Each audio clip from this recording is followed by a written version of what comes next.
The United Nations envoy to Syria said February 17 he has received a commitment from the Syrian government to suspend airstrikes and artillery shelling on the city of Aleppo for 6 weeks to allow a proposed UN plan to freeze hostilities in the country's largest city to be tested.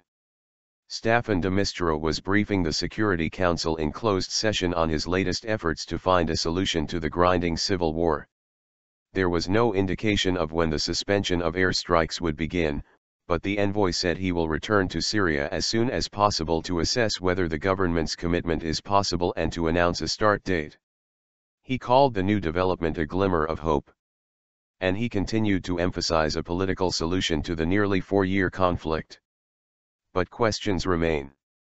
De Mistura now has to get the opposition's support for the plan, which includes a request for them to suspend rocket and mortar fire in the same period. And Syria's ambassador to the UN refused to comment after the council meeting. Let's be frank. I have no illusions, de Mistura told reporters. Based on past experiences, it is a difficult issue to achieve. This was de Mistura's first council briefing since he explained his freeze plan in October, and council members wanted to know what kind of support, if any, it received from President Bashar Assad in his meeting with de Mistura earlier this month. Aleppo is divided into a rebel-controlled west and government-held east. De Mistura wants to see a UN monitored freeze zone that will calm violence there, allow more humanitarian aid access and act as the first step toward a wider solution to the conflict. Our hope is that Aleppo could be a signal of goodwill, a confidence-building measure which could and can facilitate the restarting of a political process with a clear political horizon, he said last month in Geneva. But Aleppo-based opposition activists have expressed fears the government would exploit a truce to gather its forces to fight elsewhere, and they have questioned how a ceasefire could work with Islamic State fighters in the area. And the Nusra Front, the al-Qaeda affiliate in Syria, recently dismissed de Mistura's proposal as a conspiracy that would allow Syrian government forces to regroup for more assaults.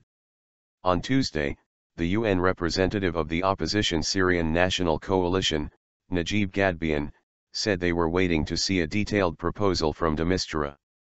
The Assad regime's compliance with any such proposal will be judged by actions, not words. And thus far, his actions have been only brutality and terror, Gadbian said.